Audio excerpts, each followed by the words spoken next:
all the interactions where there is some level of trust embedded in our way of operating, if you really dissect all the places that there's a level of trust for us to do business, it's pretty extreme. It's like every interaction has some element of trust.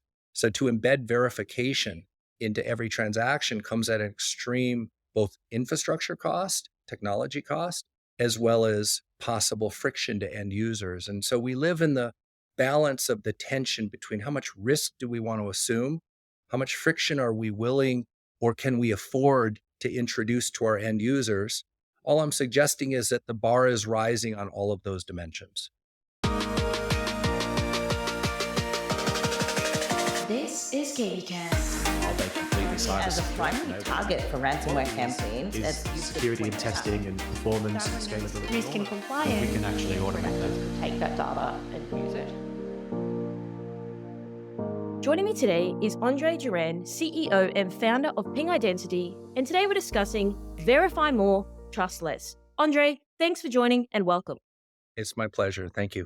So let's start right there. Talk to me more about what you mean by verify more and trust less. I would say really through the evolution of human history, we've gone from small communal-like societies where reputation and trust, and what I'll call the network of trust, was kind of implicitly woven into how communities worked, to now the world is flat and all 8 billion people can essentially click a button and communicate and interact.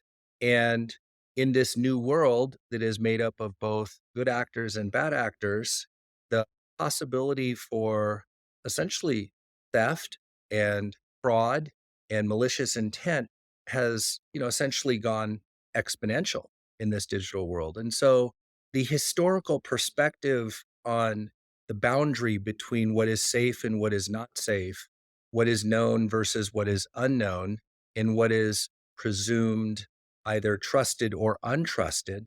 In the digital world, we've defined those boundaries historically as our network. So our network and our people and the computers and systems and data, we would essentially both physically and virtually create a barrier, that we kind of refer to as the firewall, for example, and or the door that gets you into the building in a physical manifestation of that. And so we had these trusted areas, and inside of these trusted areas, there was a lot of trust if you were kind of through the barrier, if you're in the building or through the firewall, so to speak. But we live in a world now where the speed and the intricacy of the interconnectedness of everything to everyone is one in which that paradigm essentially doesn't work for our current world. I mean, people are working from home on personal devices. They're changing locations a lot.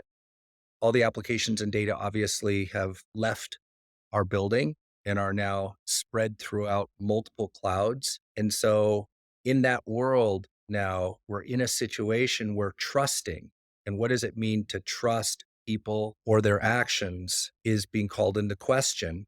And there is a security, I want to call it necessarily a philosophy, but maybe goal in which let's presume that we can't trust interaction by default versus trust them by default.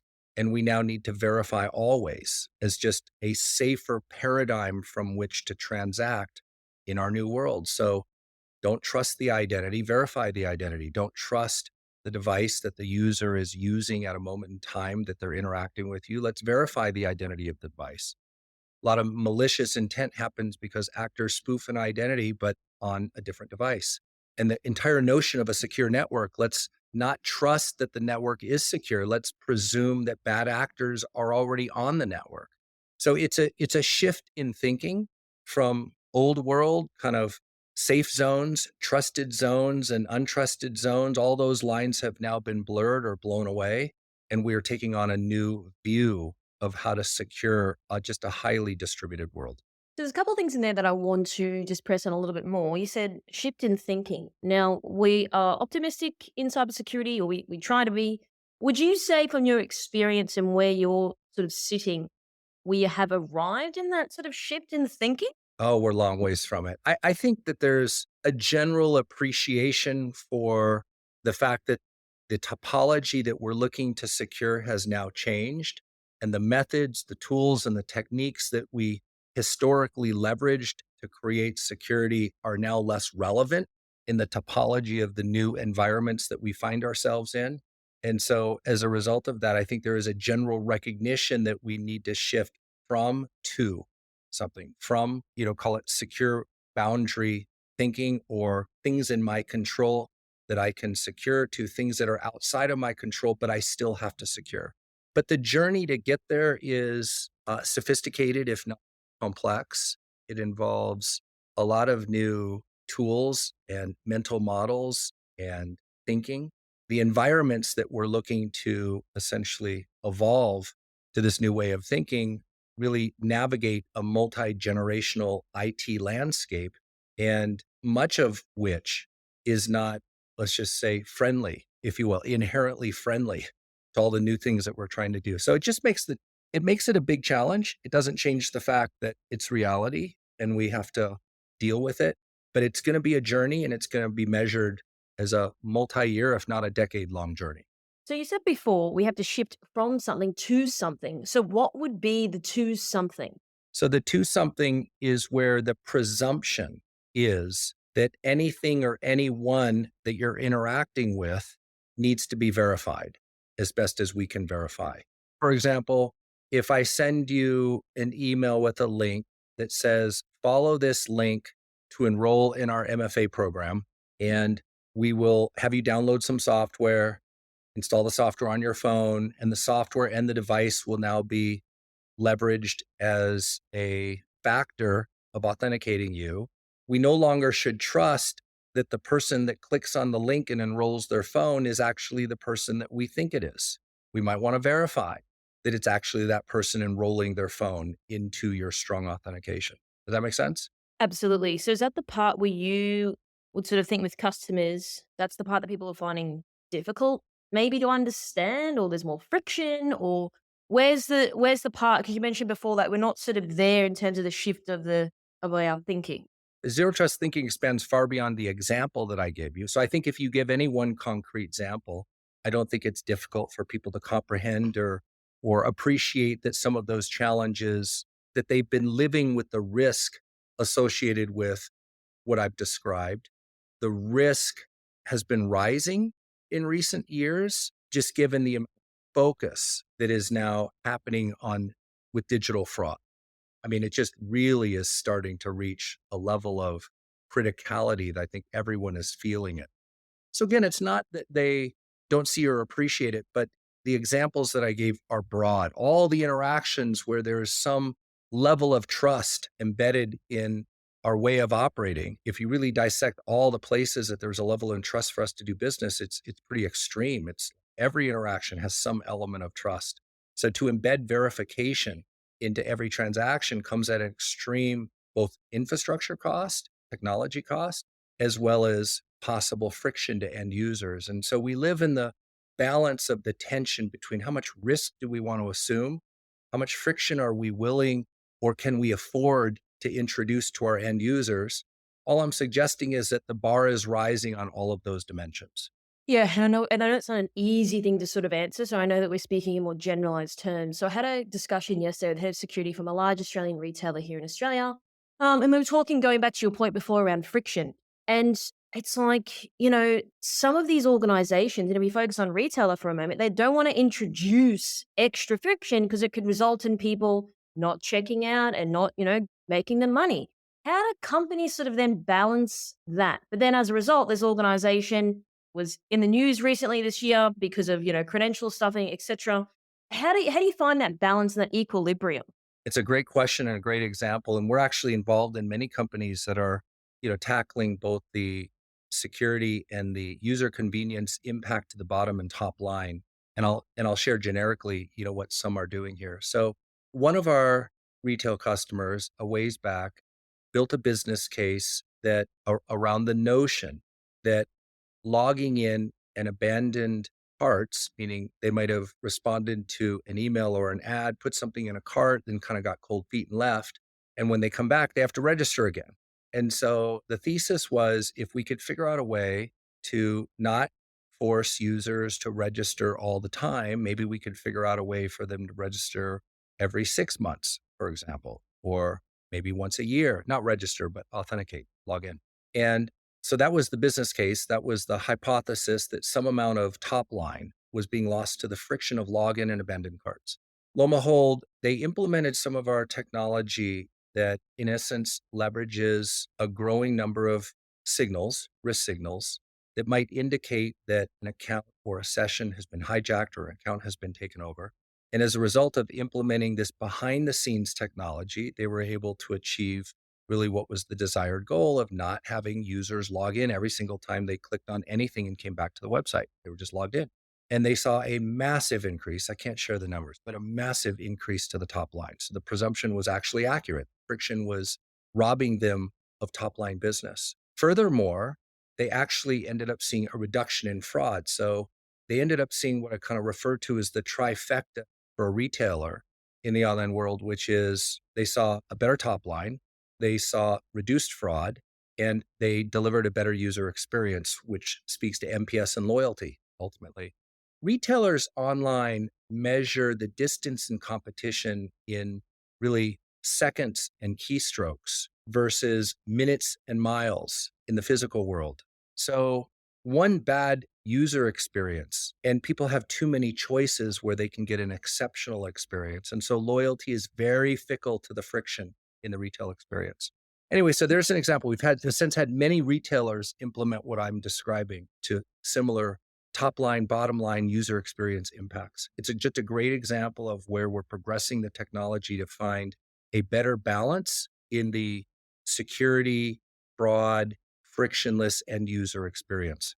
And I think it's a great example because that's one that I'm probably a little bit more familiar with and one that came up in my conversation yesterday. And I agree with you in terms of loyalty being fickle nowadays. And I just want to follow this example up a little bit more. Now, if we go back to retailers, would you say, and using this Australian retailer that was in the media recently, they were sort of gambling with, well, we don't want to introduce more friction because, I don't know, 10% of customers are not going to check out and we're going to lose 10% of revenue or whatever it may be. Then, because there was an issue, it actually meant it was a disruption to their business. They had to pay customers back, etc. So do you think they had calculated that risk on, okay, if we had maybe just implemented the friction at the start and front loaded that sort of maybe risk to their business on the revenue, perhaps we wouldn't have had the long tail impact. Now, I don't know whether it's the same or outweigh one another, but do you have any thoughts then on that with your experience? I do. It's such an astute question when you're focused on the movie and not a frame of the movie. So everything related to what are you willing to spend today based upon the probability of a future event that could cost you. And in all of the risk management math, I guess, at the end of the day, while there are statistics that say, for example, the average cost of an insider breach caught early, not late, averages $16.2 million to an organization. Okay, well, what is the probability of an insider event from which I could derive my willingness to invest today to keep a possible event from occurring and a much more exorbitant fee being essentially extolled by the organization? It's a tough argument. I'm just going to say that. The reality is security and risk, while it is getting board level attention and people do recognize that there's a material, immediate financial cost, but an unknown, very large reputational cost. I think companies recognize it, but I wouldn't say that it is necessarily fully reflected in the investment or spend. So there does seem to be a disconnect.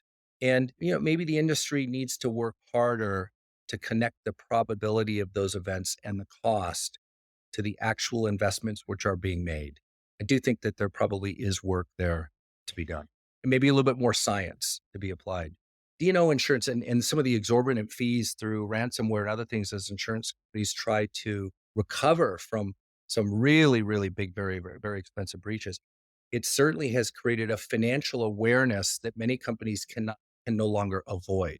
They can't afford to be without some level of cyber insurance and D&O insurance. And there's regulation that is putting even more focus on the responsibility of boards and management teams to protect customer data and essentially behave in a cyber responsible manner. So I do think that things are improving, but I think there's pretty big disconnect. Yeah, I think that's a great point because when you said around board levels, I used to write the CISO for one of the largest banks here in Australia, all their reports. So I sort of had a appreciation for the communication side of it. One of the things, just going back to the example again, is this is I had this discussion with his head of security. Do you think we're just not doing a great job at explaining, hey, if you invest arbitrary number 100K here, yes, we're probably going to, lose a bit of money in doing an investment, whether it's with, Ping Identity or whoever, but then we potentially may not then lose, I don't know, $1 million worth of sales because, I don't know, something happens down the line or, it's a disruption to our business. We're not, making the revenue that we were. Do you think that perhaps security practitioners not conveying that perhaps to a CFO? And I ask that because I have spoken to CFOs and really, if you zoom out, what they ultimately care about or their function is how much money is the business earning and how much money is the business sort of burning. And they have benchmarks, frankly, in IT that includes security that they also are monitoring, which is oblivious to the risk or cost of deferring risk.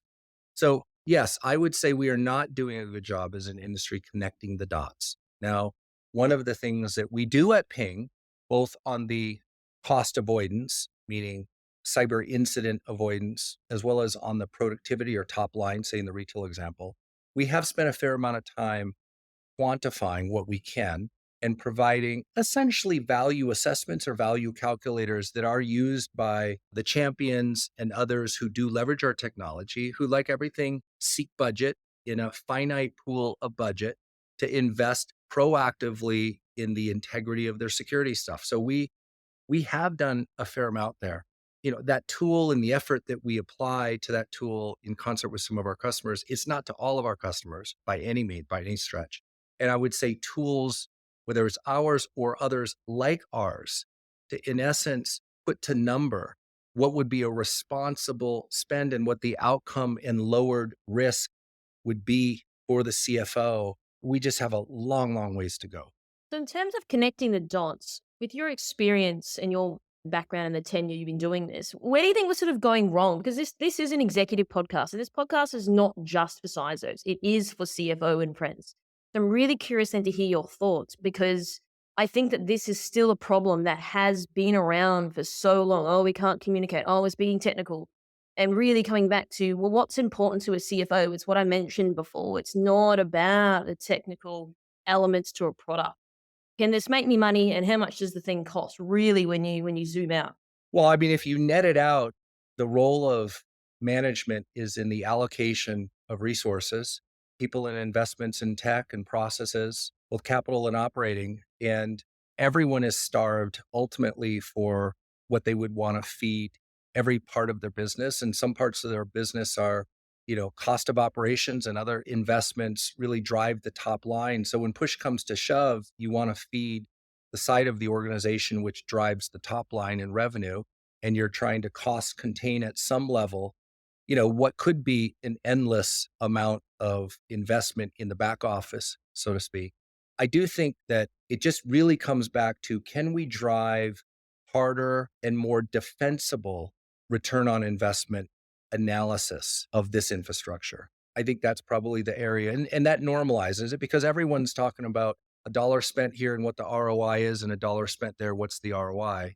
And I just think we can and should do a better job on that front. And the risks are rising rapidly. I mean, we're not living in the same threat landscape or digital infrastructure that we were a decade ago. It is materially more active and more sophisticated, as evidenced by the number of breaches and the amount of money that has been extolled from companies. It has been steadily rising and really at an accelerated pace, I'd say over the course of the last 5 years. So whereas you might have been able to, not focus on it because probability of risk, was X and now the probability is Y, I think we're entering a zone where it becomes somewhat unavoidable. We just need to be paying more attention to it. Would you say as well that people are willing to in air quotes, gamble, run the risk until there is some type of incident? Because no one's gonna willingly want to pay more money for stuff like cyber that, and I know this because my brother-in-law is a CFO and he talks to me a lot about these sort of things. So is that a very true sort of, reality that people are willing to maybe gamble? Not all companies, I'm just speaking generally, the average sort of organization that is out there until something happens and then maybe, oh, we've better do something. Well, I think the larger the company, the more risk aware they are, the more resources they actually do have. And you also have a series of regulated industries that, that have forced a level of access control, assurance, and other controls to ensure companies are, not subverting the responsibility of protecting their system. So in regulated industries and large companies with more resources, ones that have more to lose in their brand reputation, their entire business, say, for example, financial services, rests upon a certain level of trust of their customers, that they are good stewards of their, of their money, which is effectively is, boils down to a field in a database somewhere. You think about that, all our value is stored as a field in a database, not as dollars or gold bars in a safe. It would be extremely damaging. So there are industries where I think they're much more risk aware and investing appropriately as a result. But as a general note, yeah, I would say that there are certainly a lot who, are more worried about the top line. And this line item on the spreadsheet is not in the top 10. I agree. I absolutely agree because I'm at the coalface of this industry. I'm interviewing people like yourself, people that are outside the space. They are saying that, they're like, well, this stuff costs a lot of money. Cybersecurity is not cheap. It is a massive line item. Can't see it. Well, we didn't get hacked or breached this year. Clearly, it's done its job. But again, going back into the discourse in which maybe a CFO sees things is very fundamentally different the way in which maybe you or I would see something. Well, and it could be endless. I mean, how much defense in depth is enough? And again, to your point, if you haven't been breached last year, it's a decent argument. And human nature is, if it didn't kill me last year, it probably won't kill me this year, right up until it does. And so, I mean, this is an inherently challenging conversation to have. No, I 100%, I really do get that. And going back to your point around, financial services, worked in a bank, worked across that. Absolutely. You've got government bodies breathing down your neck. You have to be compliant in certain areas. So it's a little bit different for, I don't know, retailers and hospitality companies. They don't have that sort of overarching cloud above you that you have to do things. So, I mean, look, it's not about having all the answers. It's more just having a chat and trying to, get insights from people like yourself to share with the wider community. So on that note, I want to shift gears now and maybe talk a little bit more about from your experience and what you're seeing. Are you seeing that shift the companies leaning more into verification? I know we spoke a little bit more about, the cost and having that mindset shift, but are you seeing that happening more now? Well, Ping is seeing it probably because we have a solution here. It's been around for a long time, but I would suggest that verification, it's expensive. Typically, it's not a great user experience. The in-person, in many cases, is a proxy for the verification. So remote digital verification. We've had different techniques for a while.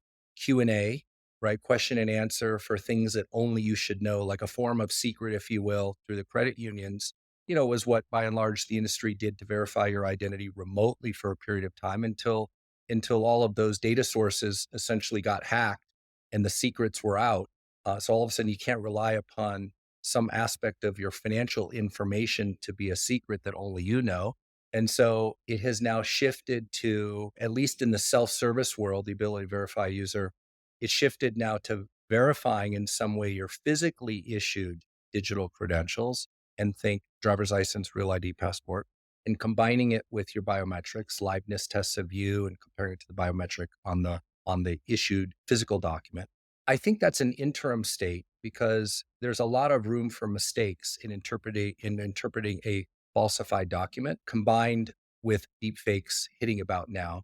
But it's the best we can do. I mean, society, for the most part, trust in society does rest upon, when truly asked, let me see your driver's license. Honestly, if you like, all kind of legal mechanisms rest upon the government needs to do a job in vetting you, issuing you some form of identification, typically physical, and we ask to look at it as if we would know a fraudulent one from, I mean, maybe if you're at a bar and you're used to recognizing fraudulent IDs, but for most of us, like looking at an ID, I wouldn't be able to tell a fraudulent one for not. And none of us recognize all the different formats of these IDs. In the States, it's 50 different states and 50 different IDs. And even Colorado has changed the look and feel of the ID through the years. So I might recognize one, not recognize another. But look, it is state of the art at the moment.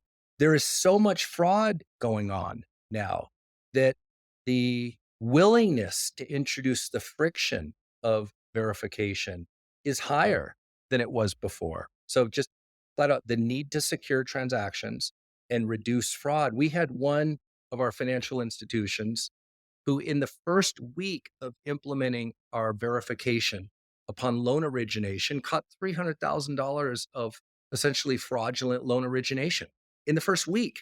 I would say there is a very heightened awareness now.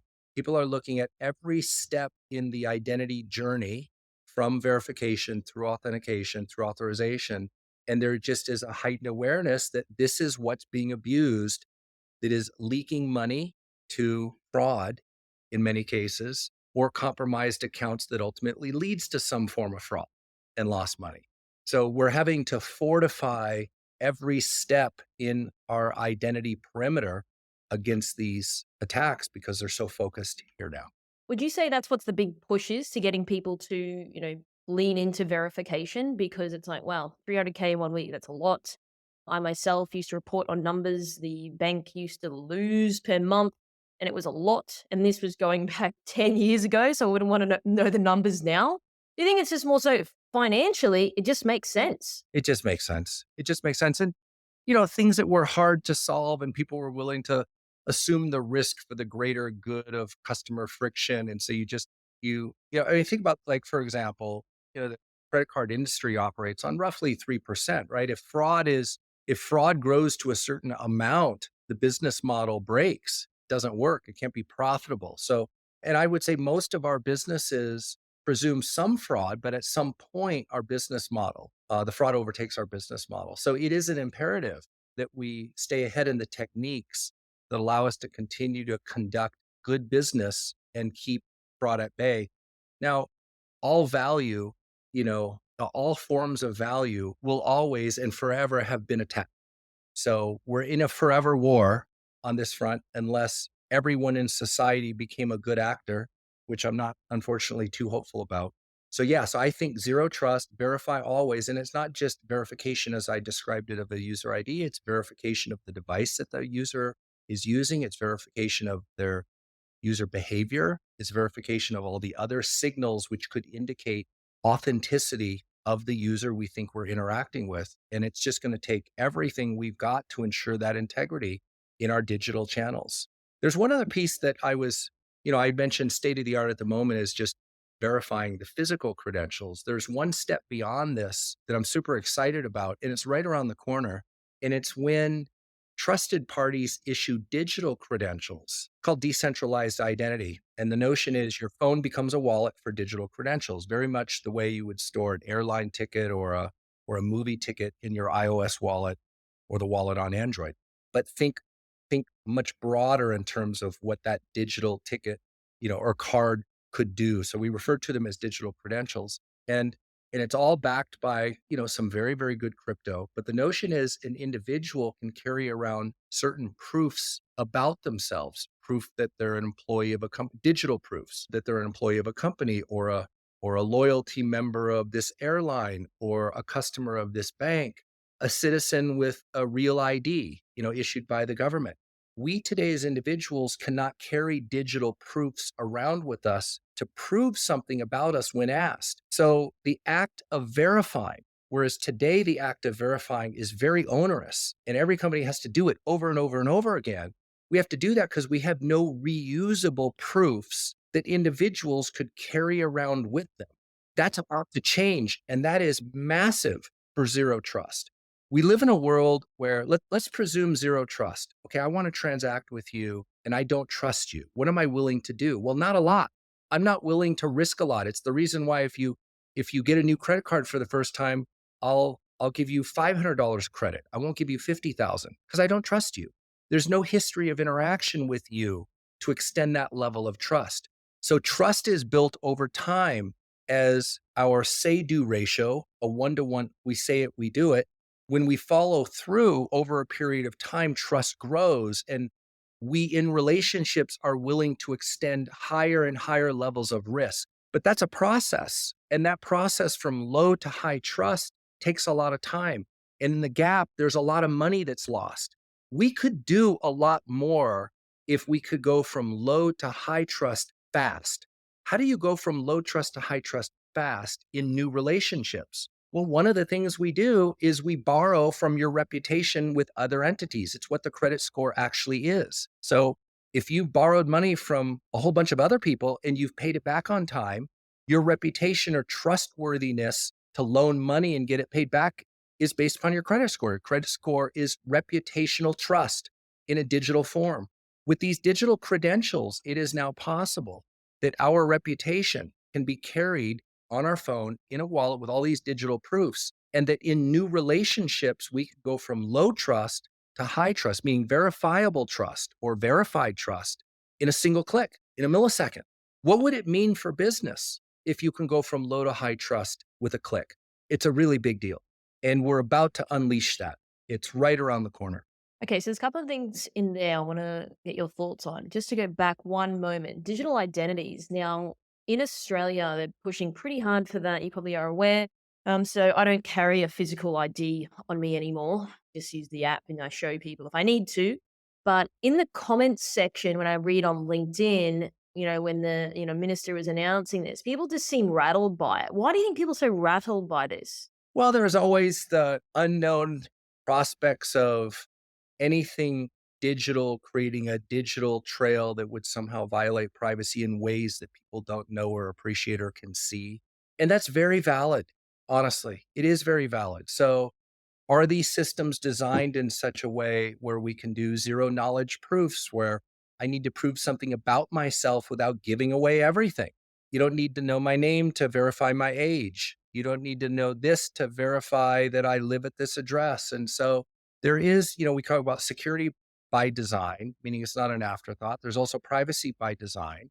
And I do think that there is a well founded fear of any new thing and what the unintended consequences will be at some future point in time.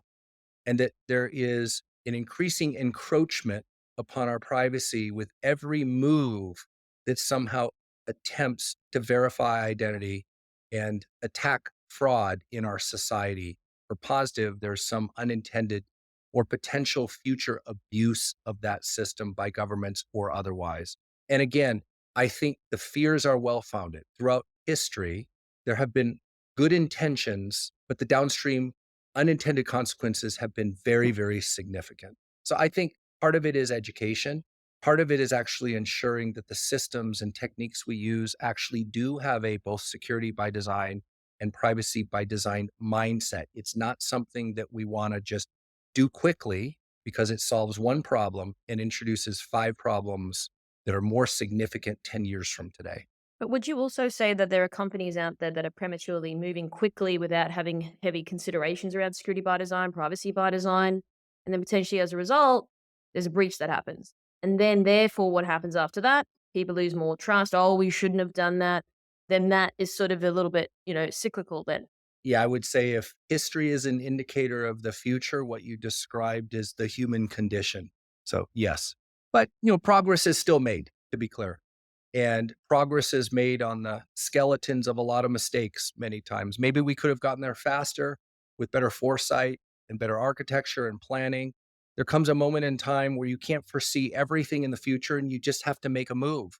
So, I do subscribe philosophically as an entrepreneur to look, there's moments in time where you step beyond the point of no return, you let the details sort themselves. Otherwise, we would always make no movement in analysis paralysis. So there's a healthy tension between forward progress, knowing that we will learn and iterate, but nothing's perfect, and sitting back and contemplating all the risks before we're willing to even make the first step. I think that is I think the tension is healthy. The balance is healthy. You can be reckless on either ends of that spectrum. I want to touch on something as well with the deep fakes. So I had an interview yesterday around deep fakes, and the guy was based in the United States. Obviously, you got the election coming up, and it was just based around, what's real versus perceived real, all of that type of stuff. So, what are your sort of thoughts then on deep fakes and verification? How's that going to look now moving forward? Well, they're very intertwined. So, humans are biologically programmed not to authenticate, but to recognize. We use all of our senses to recognize people and things that we've seen before. And we are biologically programmed to remember good experiences associated with people or things. And two of our primary senses are our eyes and our ears, more so than our taste, our smell, or our fingers. Now, if you're an animal, your smell is pretty damn good. Ours, humans, not so great. So eyes and ears are our primary senses that are biologically programmed to recognize. And the challenge with deepfakes is that two of the most trusted forms of recognition of authenticity now have effectively been compromised. When AI can replicate what I look like in motion and what I sound like in voice and do it in real time through a video chat, we're in trouble. So, how to reintroduce knowing versus trusting, zero trust through all digital interactions now is going to be a challenge of the security industry and the identity industry. And we do have some answers, but they have not rolled out en masse. And the speed with which abuse will occur in the absence of education of how good these deep fakes can be perpetrated along with social engineering. Unfortunately, a lot of money in scams aided by deep fakes is right around the corner. And we knew it was going to happen. And it's starting to happen right about now. And it is going to become a major issue. Yeah, most definitely. And sort of the consensus I got yesterday is basically like nothing really. Like just be mindful and just really watch what you're doing. Without going into a technical conversation, there are ways for us to verify in video calls, in voice calls. There are ways if we're not sure or if that the request seems odd. There are right around the corner very, very good techniques to allow us to reintroduce a verification step peer to peer between two humans that have a potentially compromised digital channel between them. But we're going to go from zero because the tech exists, but it's not rolled out. We have to go from zero to everyone and everything in a fairly short amount of time. That's going to be pretty daunting. And a few years back, you really could kind of tell something that was rendered. Take like a photograph house. In the last 12 months, I no longer can tell. And what I've noticed is that my feed, the perfection, like utopia like perfection of everything in my feed has gone up somewhat exponentially. It's like everything is perfect now. And you literally, if it's counting pixels, so to speak, and looking at the clarity, is that 4K or is that rough? Like you can no longer tell. Authenticity is under attack in all digital forms. That is pictures, that is video, and it is now voice. And you're seeing it encroach. It's like all of a sudden, the only way to recognize that something is real anymore is that it's not perfect. And trust me, they'll be onto that one as well. So how do I manufacture imperfection since that now becomes the point of recognizing something that's deep fake or not? We are upon a real challenge where everything that we presumed or we trusted was real, it's going to switch to the complete opposite of the spectrum where everything we see and or hear we're going to presume is fake. It's unfortunately a sad reality. Our kids are going to grow up in a world of not believing anything outright and needing to verify everything. It is a sad commentary, unfortunately, that is an unintended consequence of the speed, convenience, and productivity that technology and digital has given us.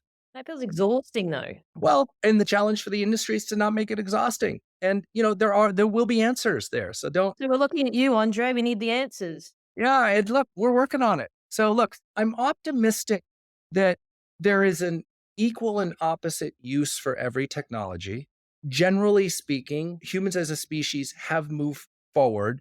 If you look at nuclear, you've got nuclear power and you've got nuclear weapons. Pretty much every technology that we've created, there is a positive and negative use. We try to regulate the negative use out of the system so we can enjoy the positive, so that we can, as a species, continue to move forward.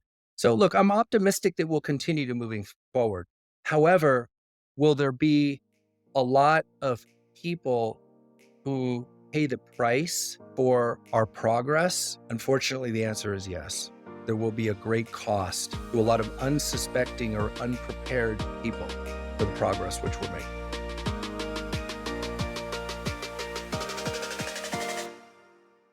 This is KBcast, the voice of cyber. Thanks for tuning in. For more industry-leading news and thought-provoking articles, visit kbi.media to get access today. This episode is brought to you by Mercsec, your smarter route to security talent. Mercsec's executive search has helped enterprise organizations find the right people from around the world since 2012. Their on-demand talent acquisition team helps startups and mid-sized businesses scale faster and more efficiently. Find out more at mercsec.com today.